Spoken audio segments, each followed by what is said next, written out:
சிவதந்தை ஞான வைரத்துளிகள். இனிமையான குழந்தைகளே, உங்களுக்கு உண்மையிலும் உண்மையான யாத்திரையை கற்றுக் கொடுப்பதற்காக உண்மையான வழிகாட்டி வந்துள்ளார். உங்களுடைய யாத்திரையில் முக்கியமானது தூய்மையாகும். நினைவு செய்யுங்கள் மற்றும் தூய்மை அடையுங்கள்.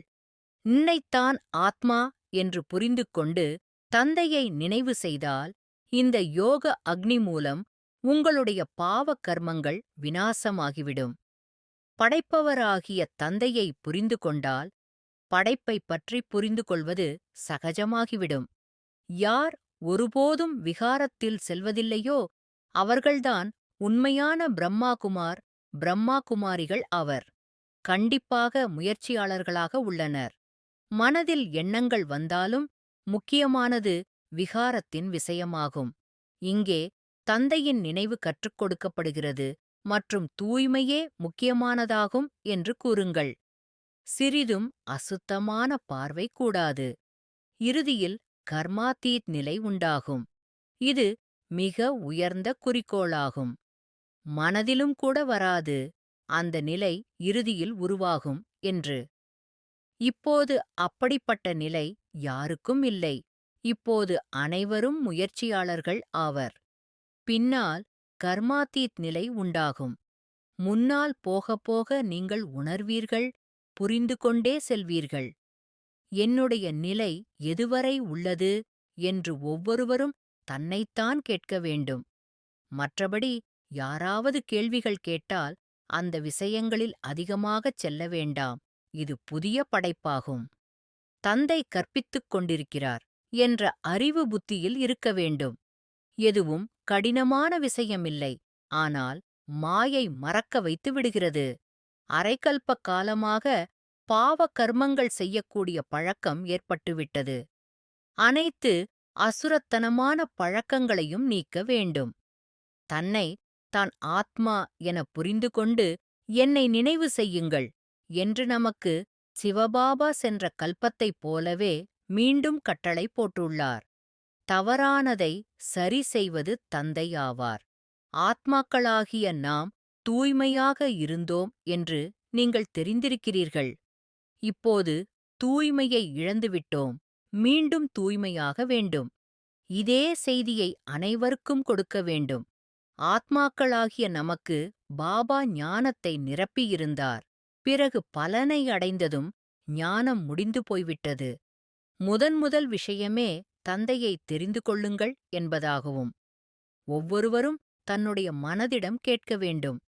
நான் பாபாவை எவ்வளவு நேரம் நினைவு செய்கிறேன்? நல்லது. சிவதந்தை தந்த வரதான நினைவின் பிராப்தி. Manifestation of this day. Om Shanti. நான் ஜோதி பிந்து. நான் பரமபிதாவின் குழந்தை. பாபாவின் சக்திகளைப் பெற்ற மாஸ்டர் சக்திவான் நான். ஒவ்வொரு சக்தியும் எனக்குள் செயல்படுகிறது. பாபாவின் வரதானம் எனக்கு பாதுகாப்பான கவசம். நான் ஆத்மா பாபாவின் நேரடி வரதானத்தைப் பெற்றுள்ளேன். நான் மாஸ்டர் சர்வசக்திவான். சர்வ சக்திகளின் கஜானாவை பெற்றுள்ளேன். நான் காரணத்திற்கு நிவாரணம் செய்யும் சக்தியைப் பெற்றுள்ளேன். நான் கவலையிலிருந்து விடுபட்டவன். பயத்திலிருந்து முற்றிலும் விடுபட்டவன். எனக்கு எந்த ஒரு காரணமும் சிரமம் தர முடியாது. ஒவ்வொரு பிரச்சினைக்கும் தீர்வை அளிக்கிறவன் நான். நான் தீர்வு சொரூபமாக இருக்கிறேன். துக்கத்தின் காரணத்தை போக்குகிறவன். என் சிந்தனைகள் சாந்தியையே வெளிப்படுத்துகின்றன. மனம் தீர்வுகளை மட்டுமே தருகிறது. அறிவு எப்போதும் பாபாவின் ஞானத்தில் நிலைத்துள்ளது. நான் பாபாவின் ஆசியுடன் நடக்கிறவன். நான் துக்கங்களை எரித்து விடுகிறவன். பாபாவின் வரதானம் எனது உண்மையான ஆதாரம். நான் பிரச்சினைகளை கரைக்கும் ஜோதி, காரணங்களை அகற்றும் சக்தி, கவலைகளை அழிக்கும் தீபம், பயங்களை கரைக்கும் சூரியன். நான் மகிழ்ச்சியை வளர்க்கிறவன், ஆனந்தத்தை விதைக்கிறவன், சாந்தியை மலரச் செய்கிறவன், நிம்மதியை அளிக்கிறவன், சகோதர ஆத்மாக்களுக்கு வரதானங்களைப் பகிர்கிறவன். நான் உலகிற்கு சாந்தி செய்தி கொண்டு வருகிறவன், கருணையுடன் நடக்கிறவன். என் வாழ்க்கை பாபாவின் வரதானத்தின் பிரதிபலிப்பு. என் சிந்தனை பாபாவின் சக்தியால் ஒளிர்கிறது. நான் பாபாவைப் போல தீர்வு தருகிறவன், சக்தியுடன் நடக்கிறவன். நான் பாபாவைப் போல சாந்தியில் நிலைக்கிறவன், ஆனந்தத்தை வழங்குகிறவன். நான் பாபாவைப் போல கவலை இல்லாமல் இருக்கிறவன், பயமின்றி இருக்கிறவன். என் ஆன்மா பாபாவின் பிரதிபலிப்பு. என் சுவாசம் பாபாவின் சக்தி. பாபாவின் நேரடி ஆசீர்வாதத்தைப் பெற்றவன். எப்போதும் பாபாவின் நினைவில் நிலைத்தவன். யோகாக்னியில் பழைய பாவங்களை எரித்தவன். அனைத்து சன்ஸ்காரங்களையும் தூய்மையாக்கினவன்.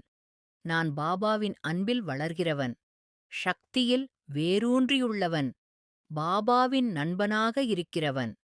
நான் ஆன்மீக சக்தியின் சொரூபம், யோகத்தின் சொரூபம், தியானத்தின் சொரூபம், ஞானத்தின் சொரூபம், அமைதியின் சொரூபம், ஆனந்தத்தின் சொரூபம், பூரண சாந்தியின் சொரூபம், பரம சாந்தியின் நிலைபெற்றவன்.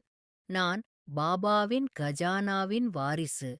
நான் பரமபிதாவின் உண்மையான வாரிசு, ஆன்மீக வாரிசு, தெய்வீக வாரிசு. நான் பாபாவின் சுப சங்கல்பத்தின் கருவி. நான் தேவதூதர் ஆன்மா. நான் பூரண தெய்வீக ஆத்மா. நல்லது. மன்மனாபவ. தன்னை ஆத்மா என உணர்ந்து ஆத்மாவின் தந்தையான பரமாத்மாவை அன்போடு நினைவு செய்தால் ஆத்மாவில் இருக்கும் 63 ஜென்மங்களின் பாவ கர்மங்கள் அழிந்து போகின்றன. ஓம் சாந்தி.